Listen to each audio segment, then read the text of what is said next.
Welcome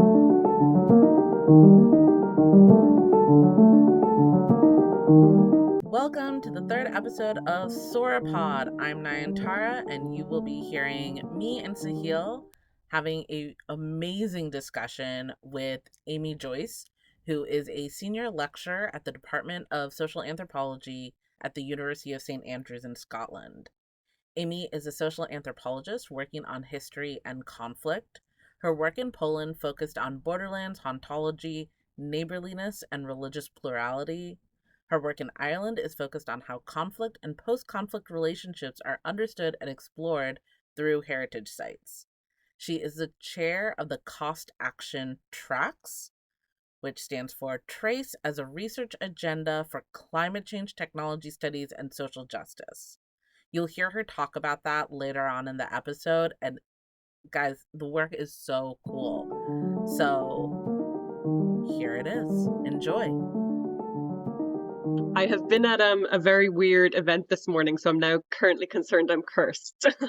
Oh, yes. What was this mad folk ritual or whatever? The Buryman Parade. It is something from about the 1700s in South Queensferry. Basically, it's a guy. It happens on the second Friday of August every year. And the idea, they think, is probably to drive out evil spirits and maybe to give good luck to fishermen. But it's basically this man who puts on a full woolen outfit and then is covered in burrs. And they walk him all around the town, taking a little sip of whiskey. And it starts at like 9 o'clock in the morning and goes until 6 o'clock in the evening. So at like every kind of 15 minutes, he gets a sip of whiskey. I came back and I was chatting to the coffee shop guys who are in underneath me, and I was like, I feel really un-Scottish, but surely that's too much whiskey for a day.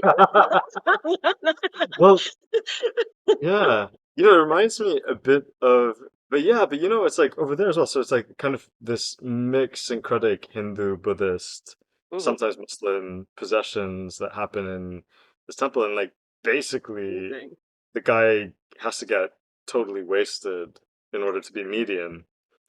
And then do think I might have read some of this stuff. yeah. Well, there's not all of them, one of them. But then also like one of the things that happens, so there's someone who, has to get wasted and then they become a medium. But then there are the mediums who then get possessed and then these spirits come and are like, I want to drink copious amounts of alcohol and smoke every single thing that you have.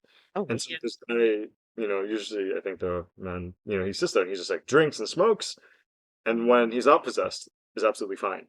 And so they have this with Voodoo. Gina Athena Ulysses had a whole thing about, the same thing of when you become kind of occupied by a spirit, you can drink as much as you want, but when the spirit leaves, you're actually fine. Like, which is just fascinating as well. I mean, I don't know. I when I settled in the UK, I was like, I need to find things to love about this country. it's much. I've got folk horror, the NHS, the Civil War, weirdly. When I moved here, I remember like people going on about queuing because I didn't understand the concept of queuing. Irish people aren't into that shit. And I remember like getting in so much trouble every time I jumped a queue. And I was like, you can only believe in queuing to this extent if your life has been fair. Yes. The whole discourse around queuing at the Queen's funeral was insane to me. Like, this is your big takeaway? Actually, we also got like 3 separate emails that day from our university telling us not to say anything about the royal family. I like that they knew. They were like, look, they all were educated here, so we need you all to shut the hell up and just have no opinions about this, please. And I'm like, there's a cost of living crisis for the last 2 years, which you've managed to send one single email. Oh my god! I'm getting 3 fucking emails. I have a first year student who came up to me after a lecture and told me she was going to be made fucking homeless. Like, there's a genuine disaster happening in the UK that like is affecting students in such a specific way, and the university sends one fucking email about that across 2 years, and yet can somehow manage 3 emails about how we should behave after the death. And I was just like, this is just Britain in a fucking nutshell. I mean, I that's why. didn't fully understand it when I was living there because, like, I was there for what Will and Kate's wedding, the Olympics, some jubilee of some sort. She had a million of them. And it was like, oh, this is kind of fun. Like the whole city. I've never seen a city do anything like this, right? Yeah. And then living in Sri Lanka and now living back in the States, looking at London, it's just like you ridiculous people. Like you I insane human beings. Like, what are you doing? Especially everything that's happening this year. It's like you're in a state of crisis and this like coordination, and everyone cares about Camilla and like what's her yeah. face and like who's wearing what hat. Like, what is wrong with you? But I did want to get to one thing, which is your color. You chose a color, and we're all showing up, and this is as close to forest green as I could get. Yeah. I'm wearing I a had to sorry figure for all you of- at 7 a.m. So I just, yeah, what's your color? Why'd you choose it? You know, it popped into my head, which was the main reason I chose it. But then afterwards, I was like, why was like forest green is quite specific as Yeah. a color. And I was like, oh, it's because the room, like the spare room in my house, that's also my office, is a forest green room. So I'm not in it now because it faces out onto the street, so there's lots of noise. Right. I live on a busy street with lots of sirens. But I realized that like so basically diversion here, but one of the nicest things about moving up to Scotland for me to take up a job here, and it was it kind of was a break in my life as well because I'd lived in London for quite a while and before that Ireland. One of the nicest things was I could suddenly afford possibly in the future to buy a home. The dream. And I eventually did. Oh. And it's one of the weirdest, like proudest things I've done because I had to save for it and I don't have that kind of family money background that could help with it. Right. And so I love this little space so deeply. I think the act of homemaking can be a really radical kind of act. There's a really beautiful quotes about this. There's Deborah Levy's book, The Cost of Living. The second in her living autobiographical series, she talks about like being a woman who's making a home just for herself rather than for a family and kind of the way in which that counteracts some of the kind of patriarchal messages you hear your whole life as a woman. And one of the first rooms I finished was that little forest green room. And it was where I wrote my book, and it's where I lived out the pandemic. Doing online teaching, which is a fucking nightmare. It's actually this incredibly creative space for me where, things that I'm proud of, like the network that I co-chair or I chair and work with all these phenomenal colleagues in, that network was born in that room over Zoom calls with friends and other academics. So I think actually maybe forest green is it's a good space for anthropology for me. Amazing. That's amazing. That's so and that's also just like what this podcast wants to be about, right? Solidarity and creativity and collaboration and community. Oh, I love that. Perfect. Because that's like amazing. Kind of better than what we've come up with for our colors. They've just been like, this is a fun color. It brings me joy. I mean, as I said, it was very much so like, this is the straightaway color I thought of. It also helps that you can't really tell in this light, but I'm quite ginger and forest green is a good color for me. Yeah. I'm surprised that you're not wearing a more forest green and you've veered towards olive. It turns out that I mainly own like forest green jumpers, and today is a shockingly hot 18 degrees in Scotland. Oh no. So I'm in one of my light jumpers today. Which apparently I only have an olive green. So I did put on a forest green jumper, and as I was setting this up, I was like, I am going to sweat through this whole call. So you get kind of olive instead. Perfect. There's also hints of forest in the in your background. So we got it. The whole atmosphere vibe is foresty green. That is true. That is true. You've got forest green. My only other forest green item was a handbag, and I was like, I could just like sit the handbag here on the. I mean, I am also sitting on this. So Oh, we've got like a forest green. We've Yeah. found it in our lives. I think just in weird I places. mean, It's a good color. It's a nature indoors outdoors color, you know. And thank you for choosing a color that would force me to put on a sari, however haphazardly. also, I think the entire you have beautiful. to show what's on your side. Yeah, yeah. Oh, it's actually very cool. So I don't know what any of this means. I'll see if I can. Okay, there's sound. Okay. There are these little stick figures. Like, oh, it's beautiful. And it's like animals and a little person with a spear. It's just and like a little hut. And Also, it's the band color is beautiful. The combination, the like gold and oh, that's so nice. Nantaro, where did you get this? Did you get this? Okay, I got this in Delhi. So, Nellies. so I was gonna say those stick figures are actually they're drawings by the Beal people, and so it's an indigenous type of I mean, they're really famous, and they, you know, of course, they all symbolize things like the crops and the like times of years and stuff. But it's amazing. Yeah, I think I was told the history when I bought it, and I was like, I'm gonna remember this, and things just fall out of my head. So I'll have to write this down because I really love it so much. But yeah, it feels like a very it's anthropologically is. adjacent, or Yes. It's also just beautiful, which is also acceptable. Every so often I'm like, maybe I'll leave academia and become an interior designer. And then I remember that you don't get to decide what other people do in their own homes. And I'd probably just end up painting people's homes a like terrible shade of gray all the time. So I'm like, oh, academia it is. I mean, that's such an interesting thought because I feel like I've heard that from so many people who have very strong design aesthetics, is that they're all like, I wish I could do this, but then no one wants my aesthetic except for me.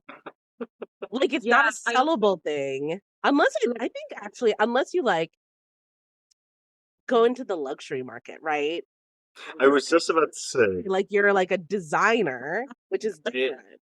So, you know, I have an acquaintance. Actually, we don't even talk anymore, so I don't even know him anymore.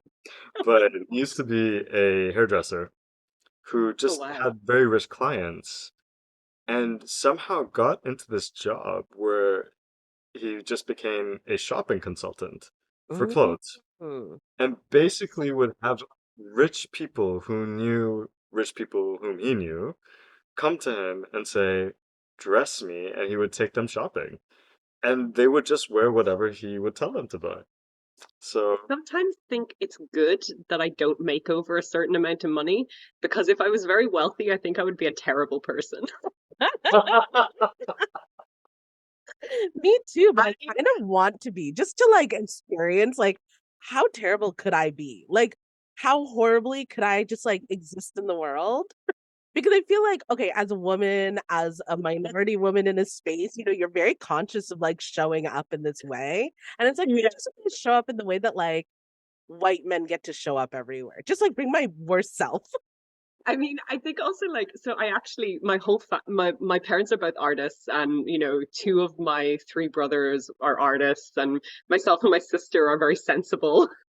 Like she's a veterinarian and I'm an academic, you know.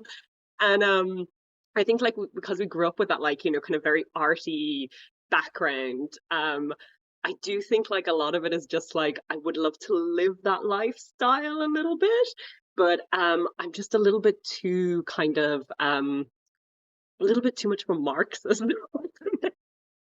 That's the problem, right? You know, I can do it from the William Morris perspective, you know. Like, you know, like that's how I think of the flat, is that I'm making like a beautiful, useful thing. That's what my sense is. But I think once the use value escapes it, my like internal clock starts to panic. You know? well, you know, this it's just because I mean, I haven't read the book you mentioned, The Cost of Living, which Yes. I would like to, because I think that, you know, like for me, I'd always had this idea that, oh, actually, I thought I'm going to eventually at some point get a PhD, move to Delhi, teach at this one university, Jawaharlal Nehru University, which was like I don't want to say it's the SOAS of India, but it was like the Berkeley of India, perhaps. Um, but very, yeah, very Marxist, socialist. But it's because I grew up kind of, even though our family was a bit like, kind of like these like annoying academics, with the real intelligentsia that are like now falling apart in our decrepit houses.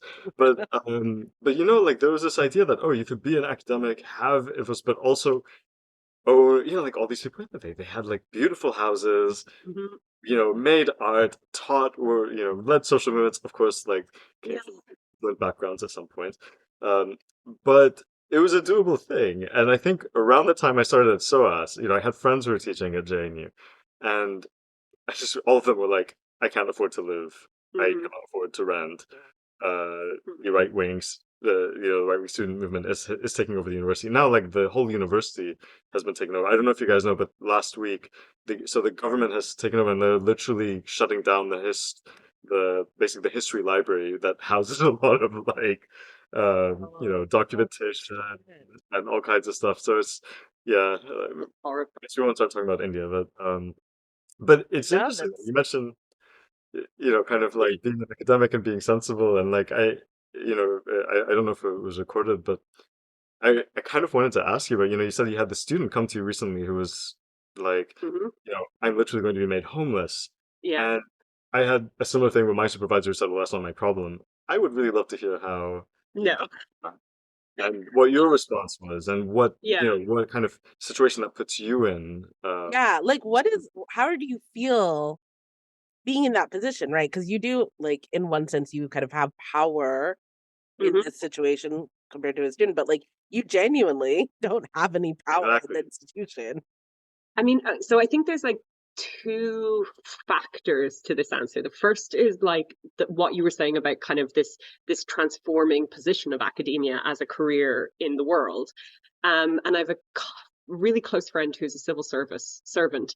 And recently we had a conversation about these high prestige jobs and how part of the kind of drive in the UK around people like consultants and junior doctors going on strike for the first time in like a long time, or that strike being a big cultural moment. It's because a lot of these jobs that we think of as incredibly high prestige, like medicine, like academia, while the prestige remains, the actual wages in those jobs are no longer prestigious wages. Mhm. So you have people who maybe, let's say, went to become a GP. And, kind of 2 generations ago, that job would have meant that you could send your kids to private school and your partner didn't have to ever work. That is not what those wages get you anymore. Mhm. And it's a really similar thing has happened in academia where, if you look at the professors in the kind of departments we're in, they have these stunningly beautiful houses with like gorgeous pieces of artwork, and it's because when they came through academia, their wages got them a lot more than what your wages get. Plus the fact that there's been this casualization in the UK and in the US, and I know from Poland and Ireland and other places where I work, it's the same. So I'm assuming this is a somewhat global reality, Mhm. which means that not only are the wages getting you less than they used to get you, but also casualization has become so endemic that unlike kind of 2 generations of academics ago where you did your kind of service of a couple of years of casualized labor and then you went into a permanent job, casualized labor is becoming your career now, Yep. Mm-hmm. you know? Yep. Yeah. So I have been incredibly fortunate in my trajectory in that I was only in inverted commas in a casualized post for 5 years, but that was 6 different contracts, which is wild to think of. Yeah. And I'm one of the incredibly fortunate people. I have a trajectory that is really unusual to have anymore. I, got a permanent post 5 years out of my PhD, and I'm now a senior lecturer. Oh. And I'm, that's kind of 9 years out of my PhD. That's almost unheard of as Mhm. a trajectory. And in fact, within my PhD cohort, there's only 2 of us who are in that position out of a Yeah. cohort of 16. Yeah. So, that kind of says a lot. So that's the first side of it, is that like the reality of what academia is now. So I don't know if I'd say you have less power, because you still have that cultural prestige and you still have that kind of, social position. You're still essentially in a job where you stand in front of a room full of 300 students and they listen to you. Like, that's the thing that sometimes blows my brain up a little bit. Like, I look out into an audience of first years and they're taking everything I say incredibly seriously, and I'm like, oh my God, I am shaping you as adults. This is and I know I'm not like the only thing. I know I'm a very small percentage of what's shaping them, but I'm still a percentage, and that's a bit intense. Well, I don't know about you, but I sort of still feel like, so we met during our masters. I was like, Yes. what, 23? We were in our mid-20s, maybe? Yeah, I was like 23, 24. Yeah. And like, I still feel like that Terrible. was maybe a few years ago. Do you know what I mean? Like, I still feel like an idiot Do you young know, person. weirdly, in the last 2 years, I've started to feel real old. Oh no. And I think it's teaching first years that does it to me. Like, they are such babies. Like, and I don't mean that derogatorily. I mean that as in, like, they are such brand new adults, Yeah. coming out into the world. They're coming from a totally different, like, position to the world that I have. And I think it just makes you feel real old. Oh God. Real quick. I said once jokingly that I was a spooky bitch, and they all laughed in like absolute horror that I had referenced something that meant that I wasn't in my 40s. I was like, oh, this is terrified laughter. This isn't like, this is like, this woman shouldn't be saying something that implies she's youthful. But yeah, Oh, so no. I suppose I do think that, like, in terms of maybe the finances of where we're at, it's not the same as where we were at 20 years ago, 10 years ago, even. But I think in terms of the kind of prestige and social capital, we still have a lot of that as academics. And I think that's where there's maybe a really growing divide between kind of students and lecturers in universities. You know, increasingly students are seen as customers, and that makes a massive difference to their experience of a university. So, universities take on more students than they can legitimately house. That is a major issue. Yeah. Almost all universities in the UK are doing it. There was a big article in the paper yesterday about how this is the first year where maybe kind of a quarter of students are going to live at home in the UK, which was a really common thing to do in Ireland. By the way, I lived at home for my first 2 years, but was really unusual in the UK for a very long time. So, universities are increasingly seeing students as revenue streams. So, increasing that revenue stream happens without thinking about how are you going to house that revenue stream? How are you going to make sure that they have mental health services that they increasingly need, because they've just gone through a global pandemic that has had a massive impact on young people's mental health. How are you going to make sure that they have enough teaching staff, that they're getting adequate like support, and all of these seem to be secondary concerns to bringing in the money. And that's how you end up in a situation where in an incredibly elite university, you can have a student come up and say, I'm going to be made homeless and I have no idea what to do, which is, I mean, this child is 17,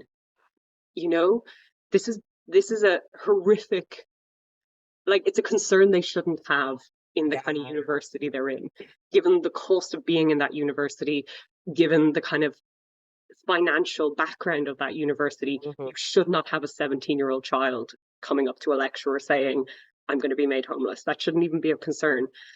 So essentially, I just use shame. And I said, okay, well, look, I can't give you an immediate answer, but I'm going to work on this. And I was like, here are a couple of jobs that are available in the town that tend to come with accommodation. So look into those, but I'm also going to look into seeing what I can do for you.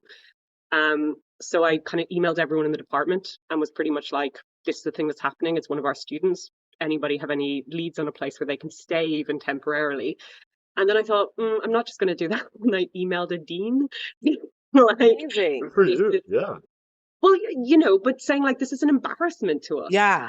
And especially because an ongoing kind of concern in Scottish universities is Scottish undergraduates get a free education in Scotland, which is fantastic. Oh, amazing. But there's a limitation on how many Scottish undergraduates you can take, and because of what it costs or whatever to have them.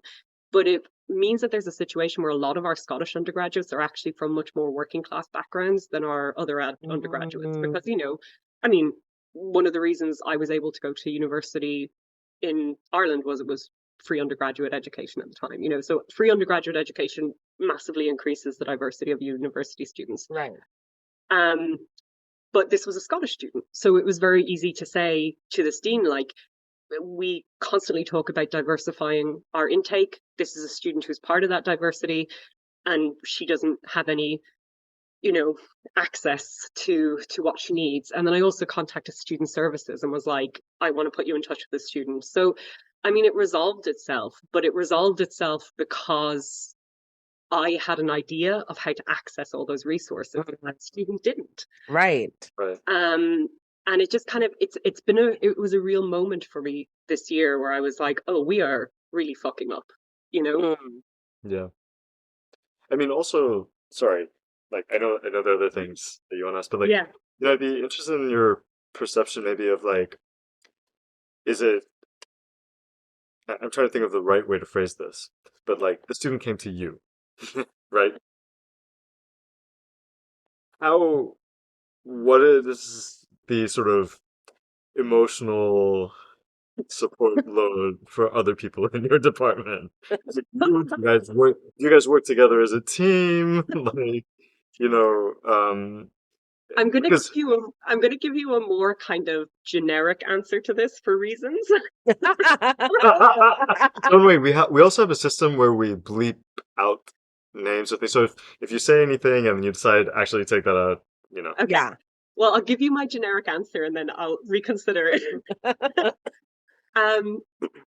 Academia in the UK is still in a position where predominantly younger female staff do the emotional labor side of it. And this is particularly so if those younger female staff are women of color. So it's a thing that has been acknowledged kind of broadly that this is an issue in the sector. I mean, it's one of the things that our union supposedly is campaigning on is gender parity. But I think I think it's not just about kind of personalities within the departments, but I think it's also about the structures of departments and how those work. Yeah. And again, I feel like I have to constantly be like deeply Marxist. Please. Yes. But I was reflecting on this because I know that we said now one of the things we'd like to talk about is kind of PhD supervision. Yeah. So I was kind of reflecting on that, but this is part of the same answer, which is that the structure of academia it encourages exploitation. The kind of the PhD pathway is still very much so reminiscent of a kind of medieval guild model where you're an apprentice to some master and you kind of rely almost wholly on that person as a kind of pathway into a career. And while there has been some kind of attempts, I mean, one thing that has definitely changed in my period of time in academia is jobs for mates is a lot less common in most places. There's still certain universities where we all know it happens. But in most universities, that idea of having a professor who has a favorite who he wants to get a job, that's become less common. There's been better HR structures built to ensure kind of fairer hiring practices. But that doesn't affect the kind of hierarchy of departments. Right. So like I think the best way of thinking about this is I applied for a promotion this year and I got it. Oh, congratulations. Senior lecturer. Oh, that happened this year. Amazing. Yeah, it just at the beginning of this month, but it was a really interesting process. Breaking news on the podcast. Yeah. My presence on the webpage hasn't been updated with it yet, and I'm like, is it like really self-centered to ask them to do that? No, the answer is no. Not at all. Yeah, well, but the whole process I think really demonstrates the kind of structural problems of universities, right? Which is that you are meant to apply for promotion under 4 headings, and this is similar in most UK universities. They're maybe slightly differently named. Education, research, impact or outreach, and then service, which is a fantastic thing that universities have, this idea of service. And service, I think, it basically refers to what admin roles you've done in the university, how you've kind of served the university outside of just being an academic. And so the rule is generally in most places that you need to get an excellent in 2 of them and a good in the other 2 to be promoted. Okay. So should be fairly straightforward, right? Except when I get this form, it's like, please tell us in a narrative how you are an excellent and exceptional academic. And I'm like, oh, I feel like as a woman, I definitely haven't been rewarded for speaking about myself like that. And I don't think I've ever been like retrained as to how I write this down. And I've been thinking about this, and I'm on the train with a colleague who's he's an Indian man, and he's like, "Oh no, same."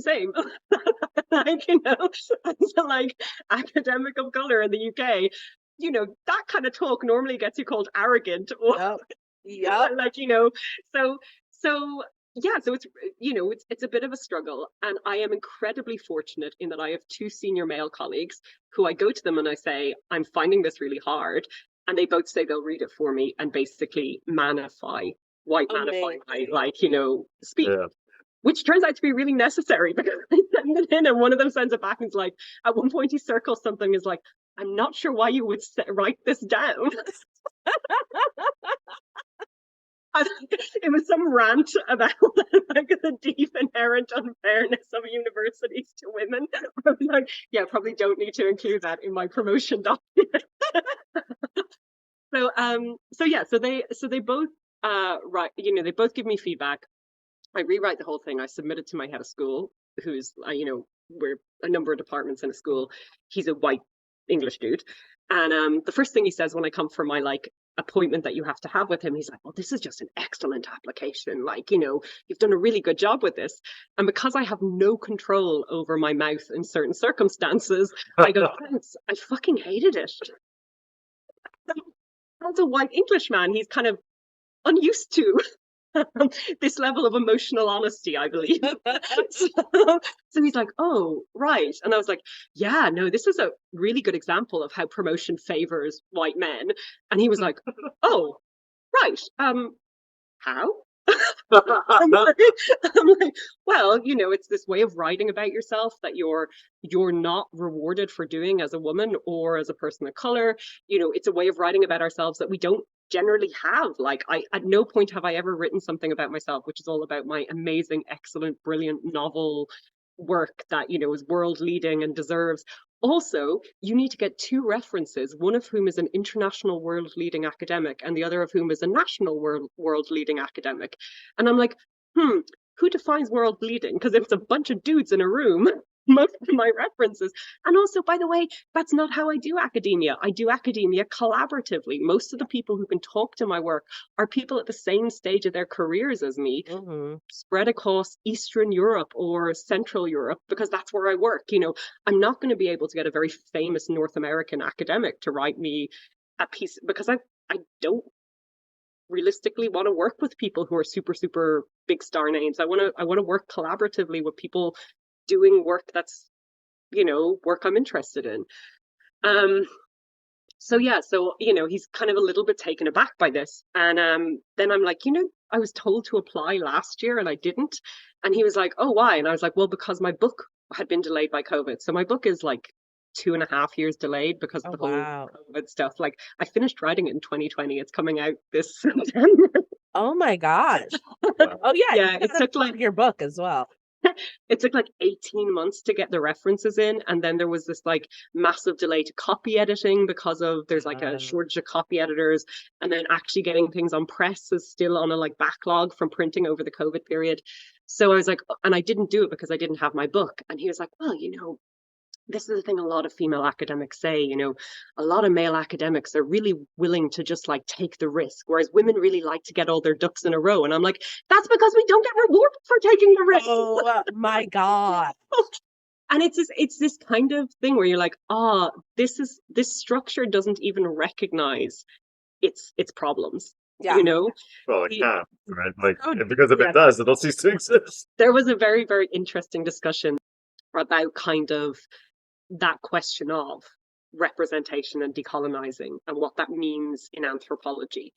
And one of the things that I have been increasingly uncomfortable with is this idea of like, actually, sometimes representation can be problematic because you become proof of meritocracy. You know, instead of you standing out as an example of how systemically you shouldn't be there, and you are very fortunate and very lucky, and you've had a lot of things in your background that have let you jump those systemic problems, you become the shining light of how academia is actually a meritocracy and anybody can get anywhere if they're just smart enough, which we know is a lie. What was shocking about this was that who's this very senior male academic, you know, professor, kind of, he's an emeritus professor now.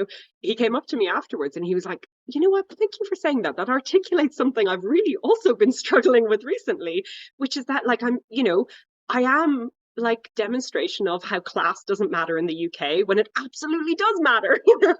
And he was like, you know, and yeah, you have to maybe be a little bit more open about how the things that got you to the place you got to, and all the privileges that got you there, and that's also part of the representation question.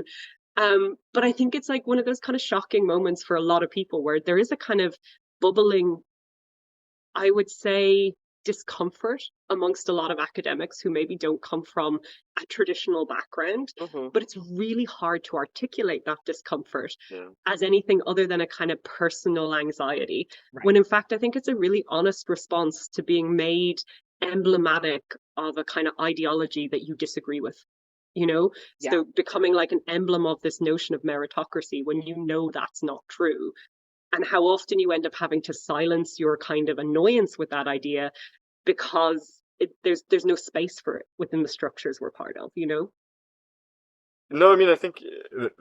Sorry, I think you had something to say. No, go ahead. I have like 50 billion things. I'm like, ah. I know. No, go ahead. So, like, I mean, on the one hand, like, I think I have sort of like linked questions because what you just described, I think, is a choice, right? Like, you are making a choice about your praxis because we know, other like women, working class or people of color, whatever, academics who make a very different choice for different reasons to the, kind of emblem of like, pulling yourself up by your bootstraps, and maybe they actually all were wearing heels all the time. But it's a choice. So I really love to hear a bit about, you've talked now in several different ways about how community building is part of your praxis as an academic, and it'd be really great to hear about, how that happens. What are the different things you're doing, and how's that resonating with your work, and with others? Sure. I mean, I listened to the first episode you guys had, and it was really fascinating and slightly depressing. Oh no. But one of the things that really struck me was this kind of talk about PhD cohorts and what they mean, right? Because I think I think basically who I am as an academic was massively shaped by my PhD cohort and my PhD supervision setup. So I was in Goldsmiths, which has a name within the UK as being a particularly radical, very political economy place to do anthropology. And I mean, the reason I went there was mainly because I wanted to work in Europe, and it was one of the few kind of centers of, we work on white people, essentially, in British academia at the time. I know that has radically changed since then. But also it had this really cool kind of political economy system that I was really into. Sorry to interrupt you, but by the by, while we were at SOAS, there was an anthropology professor who denigrated a PhD from someone from Goldsmiths. That was amazing, on Ridgely Road, I think, as saying, "Oh, now people can do anthropology on whatever they want." Wait, who was what? I didn't hear about this. I mean, everyone at like all the department folks, the professors, hated Goldsmiths. Anytime they were like, where did Really? you do your master's? I would say Goldsmiths. And they're like, oh. Caroline loved it, by the way. Caroline is a So like, my sympathies, my deepest No, condolences. it's like there was like an inherent competition between the two departments to be like the most radically left in London, you know? And it's like, yeah, it's definitely Goldsmiths because they're not fucking trying. They don't have to announce to everyone like, we're progressive. We care about other people. No, Well, you say that the first week of my PhD, I was given a badge that just said radical across it. okay. It is like an arts college. Like you have to It's let still them stuck up in my office. Like it's such a like perfect encapsulation of like the weirdness of British universities. Anyway, I'm sorry I derailed the conversation. Please. No, totally. So yeah, so when I went to Goldsmiths, it was a really interesting combination of people. So myself and Nye, we did our masters together, and I stayed on to do a PhD. Mhm. And when I started my PhD, I was supervised by Frances Pine, who is a phenomenally brilliant woman and an incredibly kind supervisor who had a kind of commitment to trying to supervise as many women and people from Eastern Central Europe she could, like actively. And, you know, because she worked in Poland and she saw that as an important thing to do, that you weren't just going to replicate what British academia looked like. You were going to like bring in people who maybe wouldn't be there otherwise. And so she was phenomenal, and she's still a good friend of mine. When I go to stay in London, I tend to stay in her house. You know, I am incredibly fortunate because of the relationship I had with my supervisor, which again, if we're talking about meritocracy and luck, there's one in the box of luck, right? That sometimes you just get very lucky with a supervisor. But maybe come back to that, because actually, maybe flag that for something to come back to. I have questions, yes. Yeah, one of the good things about that is that, you know, I stay in her house now, but I never would have done that when I was a PhD student. Like there was a very interesting kind of, she was very, we'll come back to that. So I was supervised by her. There's also people like Victoria Goddard there. Victoria Goddard, you know, she did the first year course and she started with colonialism at the beginning. She was like, anthropology. So first of all, colonialism, you know, which seems like not a wild thing to do now, but in like 2008, 2009, it was very unusual for departments to start there. You had people like David Graeber there teaching at the time. You had people like Nicholas de Geneva. Like that was the kind of, but mainly the most important thing when I was there was the leadership of the department was almost entirely female, which is really unusual.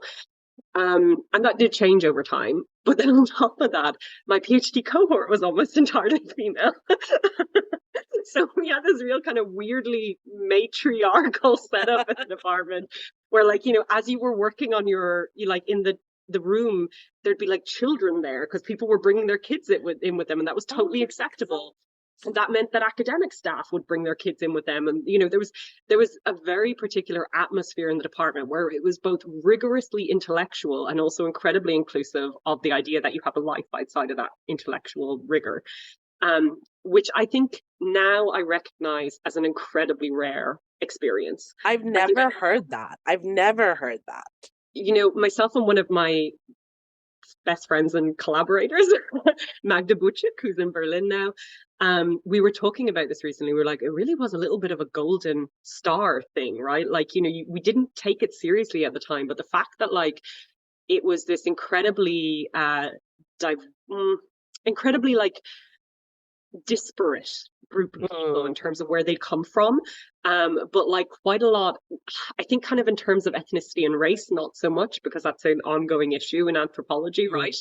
But at least in terms of kind of class background, gender background, sexuality, all of these other things, probably ethnicity too, you know, there was a lot of diversity within that group of people in doing their PhD at the time. White people can be ethnic too.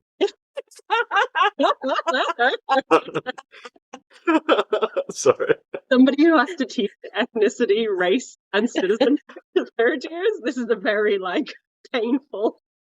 My partner is half Polish, and you know, and grew up in the US, and it was the first time that he'd ever seen the category white other. As somebody who still gets to mark the category white Irish in the UK, I think the ethnicity conversation is fascinating. I actually put down every chance I get. I put down every new GP appointment. I put down all my ethnicities, and they're like, yes, but are you Indian, Pakistani, you know, and I'm like, no, these are my ethnicities, and then they're like, I do have I do have a friend who's Puerto Rican, and he was talking recently, and he was like, there's no ethnicity marker for me in the UK, and I was like, what? He's like, yeah, no, like my ethnicity doesn't exist in the UK, but apparently white Irish does, and I'm like, I'm so sorry. for what it's worth, my birth certificate says I'm white because at that time there was only black and white. Wait, in the US? It was Texas. Oh, okay. I think there was also quote unquote Hispanic, but I'm not sure. I think so it was like black and white, and South Asians were actually considered white until 2000 when they got wise and did the census thing. No, That you is should have stuck with phenomenal white. I interesting. mean, come on. I mean, they still have the same birth certificate. It still says I'm white, but it doesn't give me the other privilege. I kind of want to go back and see what my birth certificate says because I was born in Iowa. Like, I can't imagine they had Sri Lankan on it. Anyway, I love the idea that only certain parts of the states have a racial category. But anyway, I mean, you're talking about this amazing cohort. So that sounds like a dream. Like, No, I was like, it really was, and it was so exceptional, and we took it so much for granted in so many ways that I like want to go back and shake myself a little bit. But that being said, it created the anthropologist I am today. And Yeah. so, even if I wasn't maybe fully aware of it at the time, it was seeping into my bones in some way. And I think, one of the things about working collaboratively is I still kind of tend to work with the same people I did my PhD with, and through them, the people that they did their work with. So it's this beautiful kind of unfolding network of people where you had a handful of people you worked with. So like for me, it's Zaira Argueta, who works on the exhumation of Civil War graves in Spain. So she's working on post-conflict, which is kind of post-conflict and heritage is kind of the area I'm in. So she works on kind of post-conflict societies, and she's continuing to do that. I worked with Magda Bucic, who she works in kind of heritage, the question of heritage in Eastern and Central Europe. And then kind of through these kind of people, you then work with their people as well. And I also, because of Frances's attitude to what anthropology was, when I went to Poland, she put me in contact with Polish anthropologists as like her first thing that she did. She was like, you can't go to Poland and not speak to local anthropologists. Like, that's just not acceptable.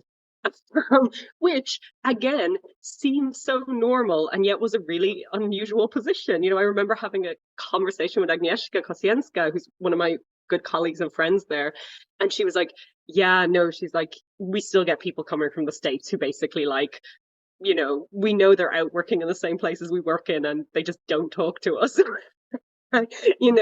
So you're getting, so this is kind of this organic forming of these networks basically, which I think is the best way to do it, because I had a conversation once with somebody who said, God, you've got like a great network of people. You must be really good at networking. I'm like, no, I'm shit at it. Like I'm genuinely terrible at it. I go to conferences and I hang out with my friends. And maybe if there's drink involved, I will make inappropriate jokes around senior people. That's essentially the extent of my that's interesting, right? Like, because actually, what you're doing is like the definition of networking, right? Building support, building networks. However, I don't think I have been to, and I'm talking this like a single conference that is anything other than just like a waste of money. Okay, maybe that's not true. Not a single one. But most of the time, it's like the only thing they're good for is to see your friends. Like, yeah. I mean, oh God, this intersects with so many other things. Like, I do love conferences for getting to see new work happening as well, right? But like, this is part of this ongoing kind of internal struggling I'm having with the politics of citation. We don't get to cite that work, right? We can't treat it as serious because it's a conference paper, despite the fact that the majority of people giving those conferences papers, especially at international conferences, they're going to struggle to get that work published because they're not white English speaking American Brits, like, so there is a benefit to conferences, but it's undermined by the politics of citation basically. And so it does become something that's just either all about this like aggressive growth networking or hanging out getting drunk with your pals. I choose drunk with pals. But that being said, one of the things that so Thaira, Magda, and myself started working on this particular question of traces when we were kind of coming out of our PhD. We were all working with this idea, and we were like, do you know what? We just want to get money to work on this. Like, we think this is interesting. We think it's more interesting beyond anthropology. We think people are working on this idea in other disciplines. Like, wouldn't it be great if we had money to like dig into this? So we started doing all these conference panels. So we started with like one in 2016, one in 2018. And then during the pandemic, we'd done these like 3 distinct conferences, and we'd met some really interesting people through these, and people who we were still in contact with. Then we had our own kind of, you know, these kind of networks of people who we knew, and through knowing us, where they were brought into contact. And we were, the 3 of us were like, fuck it, let's apply for a network funding thing. Like, you know, this is good work that needs to be done. And so we're going to do it. And we're not going to wait around to be invited to something. We're going to, you know, create it ourselves. So basically, we worked with 7 other people, all early career academics, all spaced across Europe. Again, this kind of connection of people. So like, you know, Thaira knew Lee Douglas, and Lee Douglas came in from Portugal.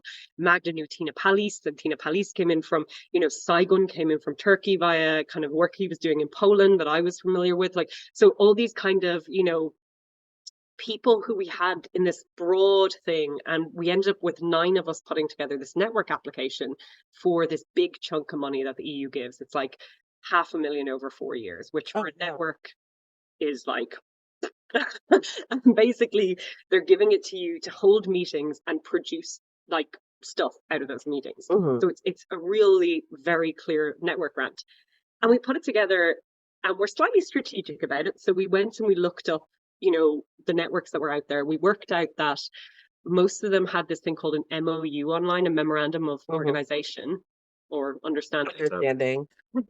And we worked out, based on the application we had and the structure of the MOUs, that most of the MOUs were just the application slightly adjusted. So we read through them all to figure out the language of this application. And then myself, Thaira, and Magda mainly wrote the application in this kind of EU English. And then we sent it out to other people within this group of 9 to like work on specific areas or update it. You know, it was, so it's a really like collaborative process of writing, which also then collaboratively shaped what we wanted to do as a network. And we were basically like, let's do wish fulfillment, right? If we had all this money, what would we as early career academics want out of a network like this? And so we wrote that. And then as a kind of justification for what we wrote, we said, look, there's so many like of these things out there that go on and on about how they want to empower early career academics, but they're all senior academics writing it. Like nobody in charge is actually in this group of people, and things have changed drastically in the last 10 years. The advantage of us putting this together is we are that group of people. So this is us telling you what we need. So give us money and we'll do it. And we got it, which was wild. I mean, that's amazing. I know, and still to this day, sometimes I'm like, wow. So we're finishing up year 2 now. And one of the nicest things about it has been that, like, you know, it's grown to be nearly 200 people in this network, which is fucking insane. We have these like fantastic events all over Europe, which are, you know, they're all about kind of talking to people in those areas rather than kind of just imposing this one singular version of what academia looks like. And we're beginning to produce work out of it that's really interesting. What is the network again? I think you mentioned it. Praxis as a research agenda for climate change, social justice, and technology studies. It is very broad. There's like 4 working groups. So, well, 5 working groups. There's a dissemination working group. But there's one for technology studies, one for climate change, one for social justice. And then there's a kind of overarching ethics and methodologies working group. So part of the distinction of what we wanted to do was we wanted to bring together not just anthropologists working on trace, but like essentially social studies and humanitarian disciplines that are using this concept, but to talk from the very beginning about it as a ethical concept. So, you know, not just the kind of analytics of what trace is, but because of the kind of nature of trace as an analytical concept, it demands a certain ethical and methodological working from us. Could you describe a little bit or talk a little bit about trace? Yeah, so this is currently an ongoing debate with so I'm going to give you my version. Yes, yes. The one true version. we're having, This is how the media works. If you're the first one to get your story out there, that's the well, story that's going to stick. we're currently starting to work on the edited volume. That will be the first of like a series of books. Amazing. And so myself, Magda, and Lee Douglas are going to be writing the introduction for it. And there's been some like very interesting conversations on traces because of that. I would say it is a particular material presence or physical presence or linguistic presence or memorial presence in the I'm going to say the word presence 4 million times in the present that makes it so that you have to talk about the past and the future at the same time. It's this kind of temporally unfocused object that demands a sort of engagement with often destroyed pasts or kind of complicated fractured futures, and it demands that engagement in the present. So a really good example of it is, from my own work, there's a whole period of Polish history, for example, called Akcja Wisła, which is this period of relocations, forced relocations, and kind of ethnocide that happens just post World War II. And it is a moment where people deemed Ukrainian, which is done in a very bizarre way. They're moved from one side of Poland to the other, or else moved out of Poland into Ukraine. And it's this deeply traumatic kind of Polonizing process that happens post World War II. And it leaves this incredibly complicated legacy because it's not really spoken about very openly until relatively recently. Kind of since 2012, there's been a lot more conversations about this. Since the Russian invasion of Ukraine in 2014, that conversation's gotten bigger. And obviously, since the current conflict, this is now, a really big conversation. But it targets specific ethnic groups within Poland. Things like Lemko, Ukrainians, Belarusians, Tatars, like all this kind of diversity of ethnic groups within Poland get tarred with this brush of being this one specific ethnicity, and that's enough to justify their removal. The idea was that you would move them from the kind of ethnic enclaves of the east into the recovered territories in the west, which is previously Silesian, kind of maybe German territories. And in doing that, you would force them to assimilate into an imagined Polish majority. So it's an incredibly complex period of time. And when I was doing work, it was one of those things that people tended to talk about as an elision or like a kind of a gap. So, people would say things like, oh, when the Eastern Orthodox went away. And that was recognized as there was a particular period when they all went away together, and maybe they didn't go away. Maybe they were taken. As the citizenship book for the UK says, there was a famine. The UK is really all about there was a famine in its very time. Rather, there was a famine country. So instead of having a really coherent historical moment, what you get is these little traces in the present that speak not just to this period, but to other periods of ethnic genocide and ethnocide and conflict. So, there's maybe in the graveyards, there's these empty graves where there's no headstones on them. And that's because they were supposedly Ukrainian families who were moved during Akcja Wisła. Nobody's there to look after the graves.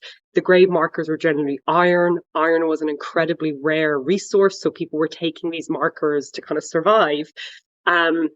And then this kind of trace evokes other traces with it. So this also evokes the legacy of the Holocaust in the area, where you have Jewish graveyards that are completely dismantled by the Nazis coming through the area, and gravestones that are destroyed or are put underneath to pave roads, all these like horror. So in telling about one particular gap or complex material present, you actually end up telling all these different traces of stories of the past, but also through that you end up kind of evoking these fragmented futures, because part of that discussion is, well, is there a version of a multi-ethnic Poland in the east of Poland? Is there a version of a kind of Jewish return? Is Jewish return something to be concerned about?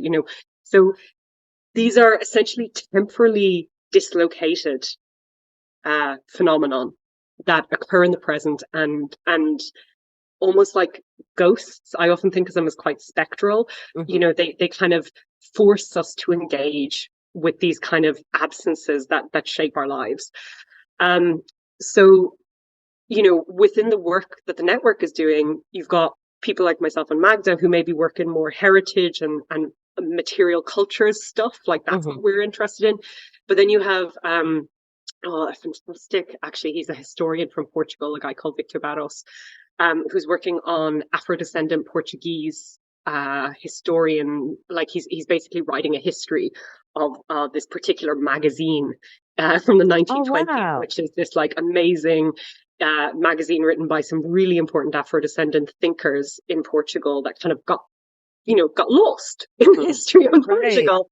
And it kind of speaks to that question of Portuguese colonies, the question of like how the revolution in Portugal is often represented as a kind of anti-fascist revolution, but it's also an anti-colonial revolution because Mhm. it starts in the fucking colonies, and it's so again, it's this like one particular thing that then you end up with all these kind of fragmented traces. And I think the traces are really, and this is where the methodology and the ethics of it come from. Mhm. It's not an unbiased thing.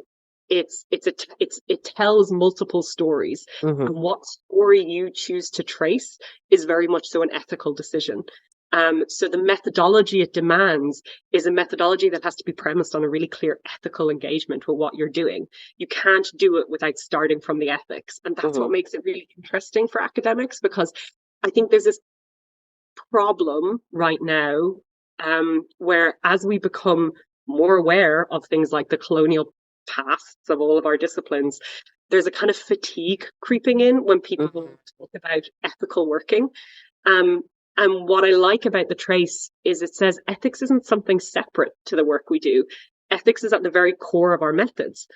And it's an analytical thing.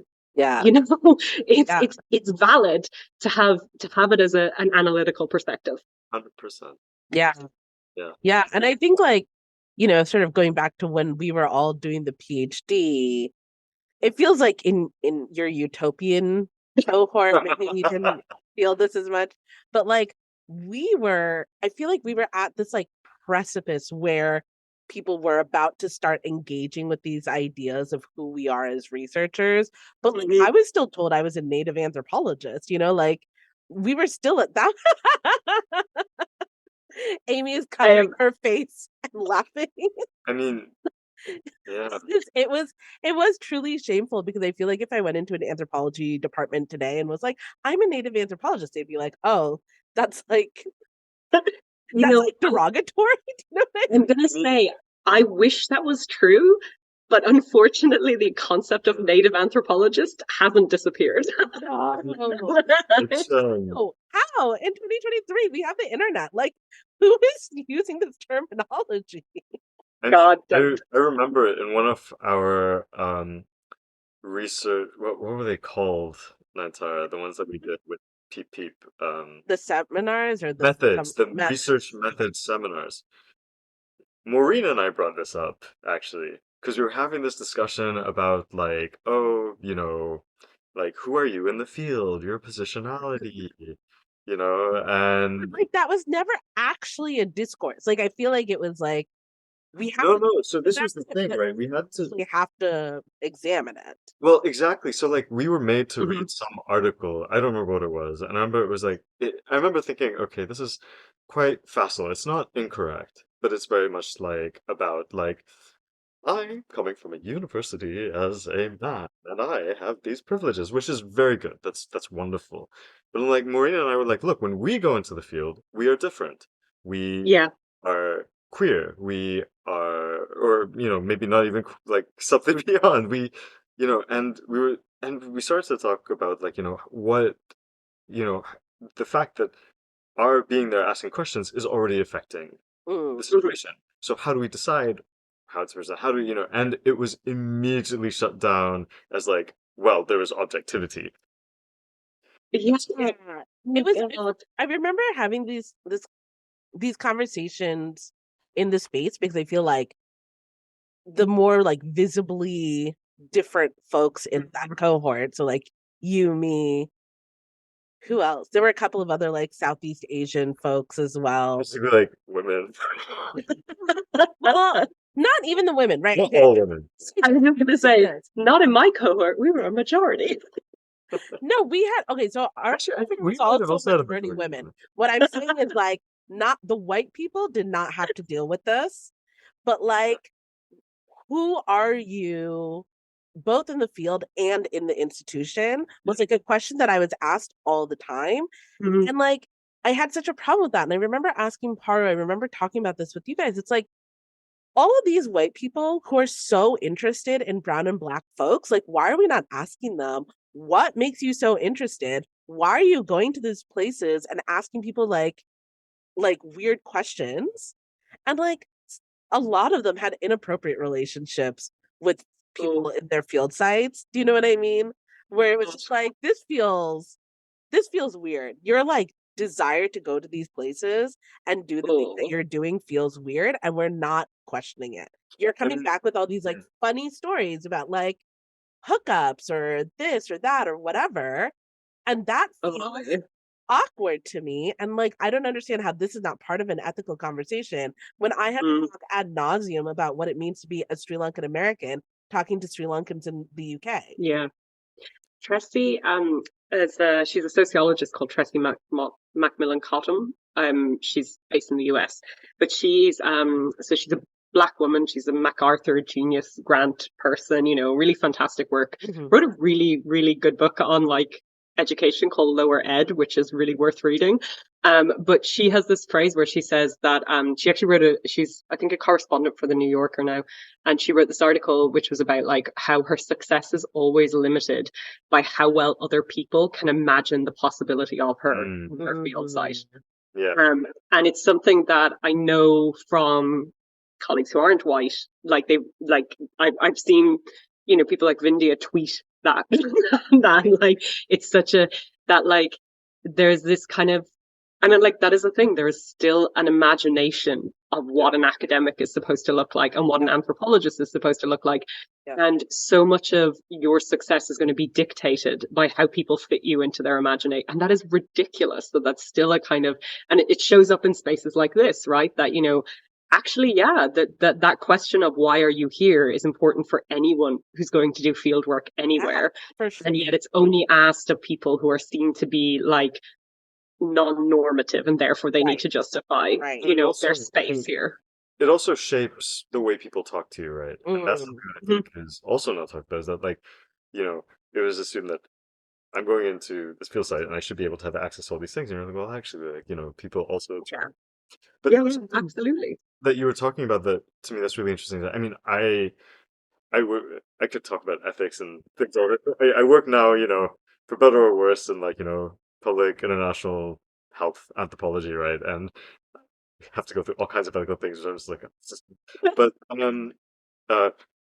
okay. Side note: I'm not saying that there shouldn't be ethics considerations. Yeah, exactly. Yeah, yeah. I'm just saying, like, a lot of times it's completely empty, and there's some really good articles that have come out recently. Steve Nugent back in 2006 wrote a really good article about like paperwork becoming an excuse for not doing the ethical work while you're in the space. Exactly. Yeah, which yes.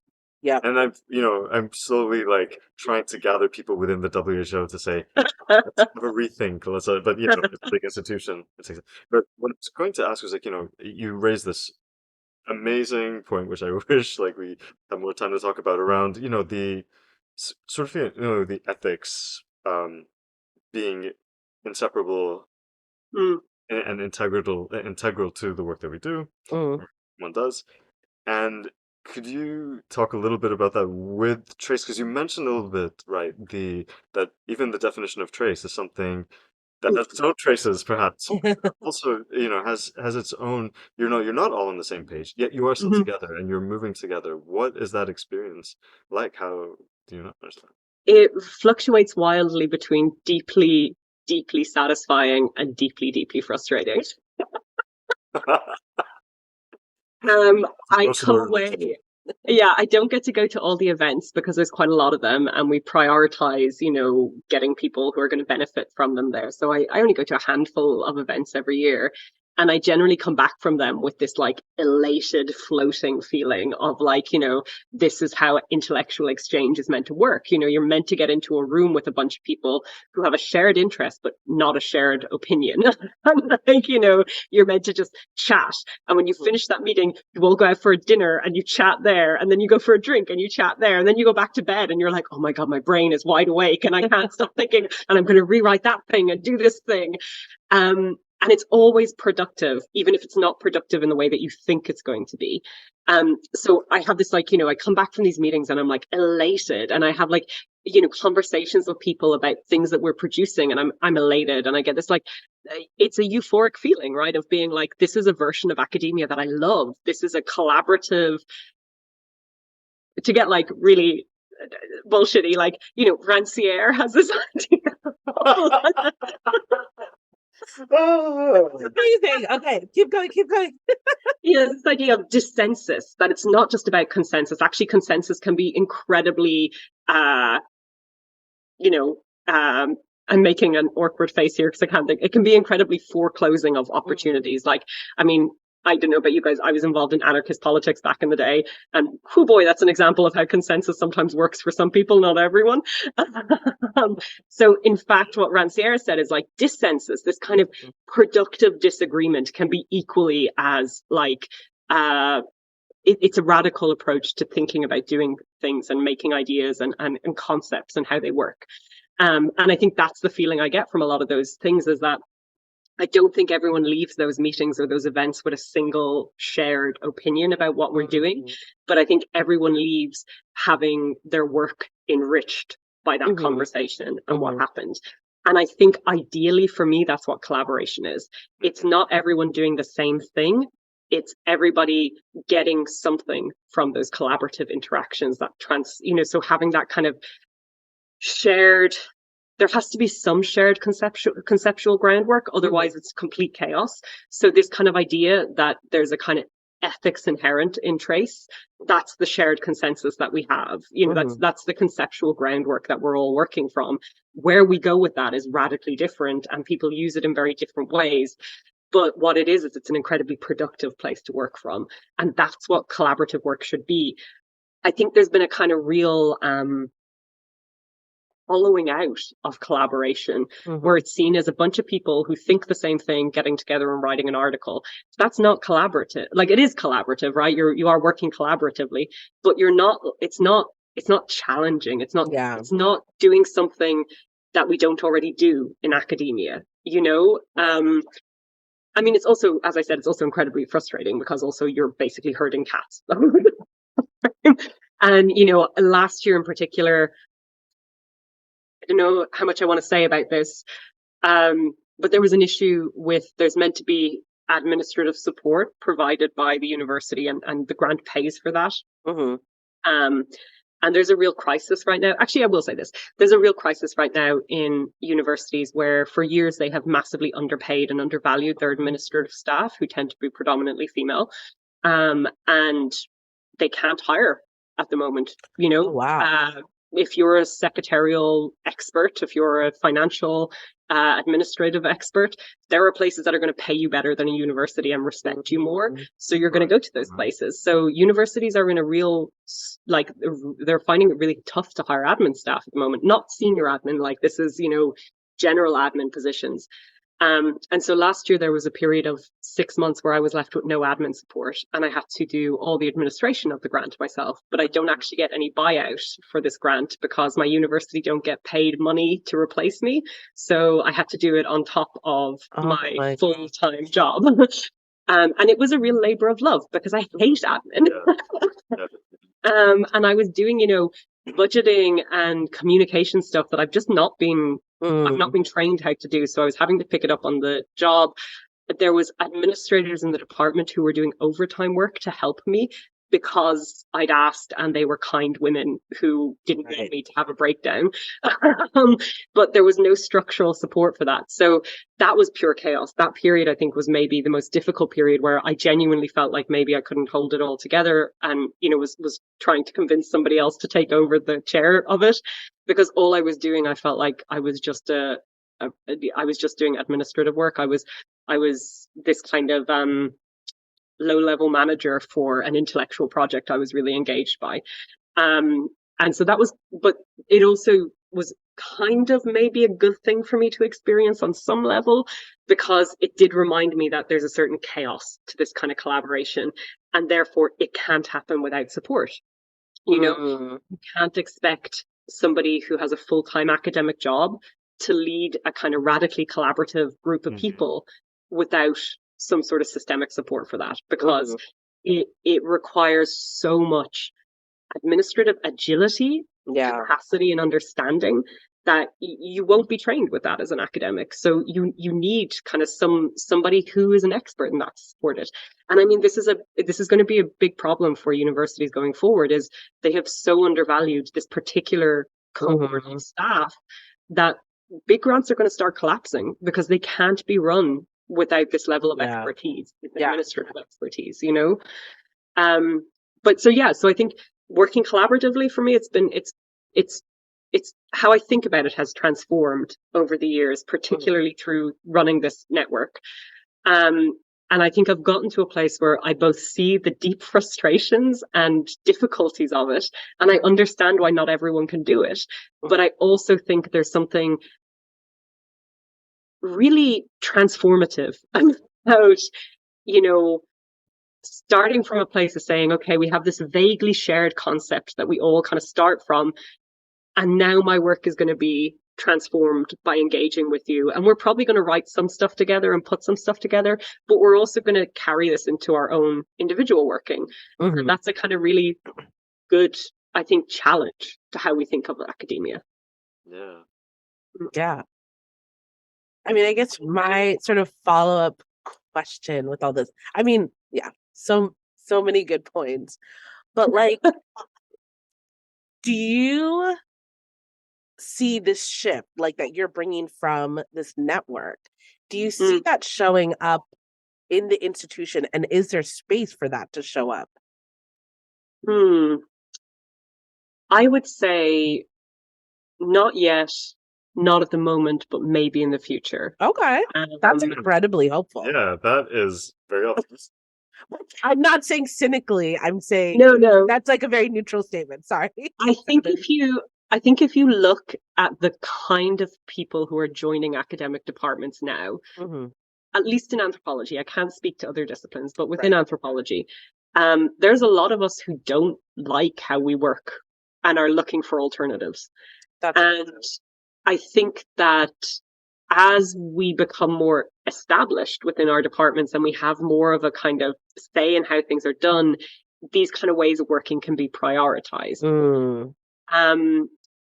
You know, I think there's structural changes that will need to happen. And in order for those structural changes to happen, unfortunately, you need people in senior positions pushing for those structural changes. So, you know, prime example, edited volume isn't considered as valuable as a single author text.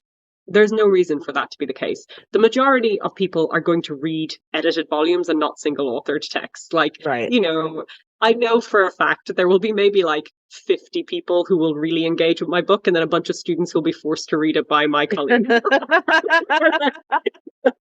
Versus an edited volume is something that lots of people will read. So there is no legitimate reason for devaluing edited volumes within kind of research excellent frameworks or whatever, other than we dismiss the idea that research excellence can equate to multiple people working and thinking together. So those are the kind of changes that need to be structurally pushed for from a kind of senior place. Things about like how we supervise students, things about how we hire people, what we value when we're putting advertisements out there for new members of departments, things about how we teaching more collaboratively, doing more team teaching. All of these kind of structural changes will have knock-on effects eventually. The eventually is the thing I don't know how long that could take. We keep joking about your PhD experience, but like I've heard tons of experiences like mine, and I've heard only your experience like yours. You know what I mean? So it is so nice to hear that like you're paying it forward in a way, and that like hopefully that is contagious. That is like the next generation of Yeah. academics, and people will less and less have experiences like ours and more so have experiences like yours. Also, I think it makes sense, right? Because like everything that, I don't know you as well as Nayantara, but from what you've described about your work, like, you think about the ethics of your Mm, work. You think about, you know, even like the morality, right, of what in your supervision, right? And I think that we recently did another interview with someone where we sort of asked this question about like, oh, how do you manage it? And it's just, they said, it's about being honest and sort of showing your own vulnerability. And I think like that's also what you're bringing into this relationship. And I wish sometimes I think like, every academic should also have mandatory like therapy, like if they're going to supervise. I do have a very good therapist. Yeah, there you go. But I think it makes sense who you are, like the yeah. work you do, the networks you're building, the students you are molding, whether or not they go into academia, like I, it makes sense that you would have such an ethical approach to it. And it's Yeah. really, science I said, it's really heartening to hear because Yeah. that isn't always the case. But hopefully more and more. We are at time. I'll also say that. Oh, good. So I'm so sorry. Like I was like, oh no. We've got a million more questions, but I just wanted to say because we're at time, do you want to plug your book that's coming out soon and then we'll let you go? Yes, so I'm currently doing the indexing, which is a task that I fucking hate. I have read my own work so frequently right now that is becoming like just like rhubarb, rhubarb, rhubarb. But it is due out in September, October, depending on when the print run is. It is called Spectral Borders, History, Neighborliness and Displacement on the Polish-Belarusian Frontier. So that is coming out. Also, I will plug my network because actually that's a very important thing. We have a website called Trax.online, I think is the address. But if you look up TRACTS and then if you look up Cost Action, that'll bring you to us absolutely. That's the name of the funder. So that will link you to a lot of the work that's happening in the network. We're currently working on a very, very, very cool online tool, which is going to be a counter atlas of trace. And the beta version of that is launching in October with a view to having the final version in like early 2024. And I've seen versions of it. It's a really cool visualizer of like the different trajectories you can take from one piece of work that's happening in the network. So that's going to be really, really cool when it's up and running. It's currently in that like nightmare development stage that I didn't realize was such a nightmare. Yeah, let me think, is there anything else? No, I think those are the two things probably. Yeah, I'm about to go on research leave and I'm going to be doing some more work in Ireland, which is going to be really, really, really good fun. Oh, amazing. Oh, that's great. But thank you so much. This was a great conversation. I'm so glad that we got to reconnect. Me too. Because I don't think we've had a conversation since what, 2009? Yeah. Which Yeah. again, like for all that PhD year was great, that master's year was insane. I remember that master's year as just being as like one of the best years I've had in London ever. No, it was so much fun, but also pure chaos. Yes, yes. And I feel like that was my takeaway from Goldsmiths. It's just like Goldsmiths is chaos in the best possible way. I will say, just like art installation things happening all over the place. yeah, like and the anthropology department was in its own building and sort of like normal compared to whatever was happening in the other departments.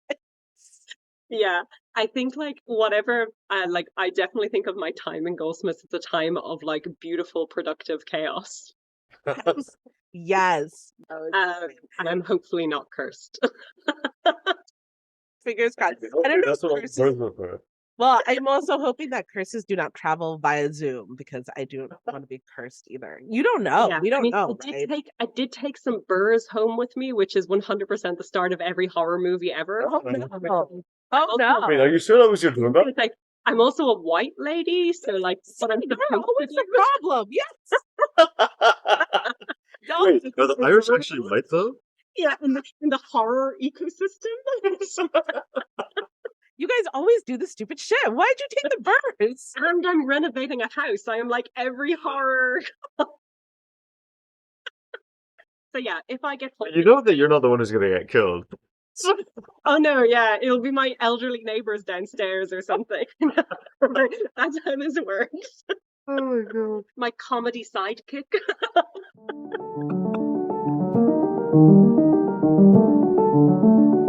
That was our conversation with Aimee. Hope you enjoyed it.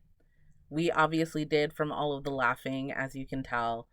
All of the books and authors that she references during the episode, we will have a list of them in the episode description. We'll have a link to Aimee's website as well as the Trax website in the episode description.